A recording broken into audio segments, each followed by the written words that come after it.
এই যে দেখুন, এটা আমার ছোট্ট একটি চিয়াংমাই আম গাছ। এই গাছটা লাগিয়েছি আমি 6 মাস আগে। কিন্তু দেখুন গাছের প্রত্যেকটি শাখায় মুকুল চলে এসেছে, একদম প্রত্যেকটি শাখায় মুকুল কি চলে আসছে। সুন্দর তাই না? এই যে গুটি হ্যাঁ। গুটি কিন্তু হ্যাঁ, হ্যাঁ। মুকুল থেকে যে আমের আমও ইয়ে দেখা আসছে, যাচ্ছে। এই যে আমেটাও দেখা যাচ্ছে, এই যে কি সুন্দর, দেখছো? কিন্তু মাশাআল্লাহ। কিন্তু আমি এই মুকুলগুলো রাখবো না, এই গাছ থেকে কোনো আম নিব না। কেন জিজ্ঞেস করবা না? হ্যাঁ অবশ্যই, আমরা তো জানতে চাই কেন, আমার তো খুব মায়া লাগছে। হ্যাঁ, কারণ এই গাছটা এখনো খুবই ছোট। এই হ্যাঁ। গাছটা মুকুল নেওয়ার মতো সেই স্ট্রেন্থ এই গাছের হয় নাই, ঠিক আছে? দ্যাটস আমি এই মুকুলগুলো সব কেটে ফেলতেছি।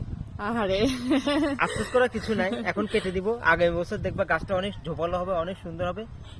হ্যাঁ হ্যাঁ, আচ্ছা, তখন সুন্দর আম হবে। কিন্তু হ্যাঁ। এখন এই কারণে এখন যদি আমি আমাদেরকে আম কিন্তু নেই, এখন একটু এখন যদি আমি আম নেই গাছ থেকে, কিন্তু আমি গাছটা বড় করতে পারবো বড় না। করতে পারবো না। তাহলে আমরা ইনশাল্লাহ এখন কেটে দিলে এখান থেকে কি শাখা পোশাখা বের হবে, তাই না? শাখা পোশাকা এখন থেকে বের হবে না, আমি এখন কেটে দিচ্ছি, এরপরে সার দিয়ে দিব, তারপর আচ্ছা। হার্ড প্রুনিং করবো একটা। তখন আমি ওভাল শেপের গাছটা তৈরি করবো, ঠিক সুন্দর করে বনসাই টাইপের গাছটা তৈরি করবো। আচ্ছা, তো আমাকে একটু এগুলো দেওয়া হবে। আচ্ছা, এই যে দেখেন কি সুন্দর মুকুলগুলো, আহারে।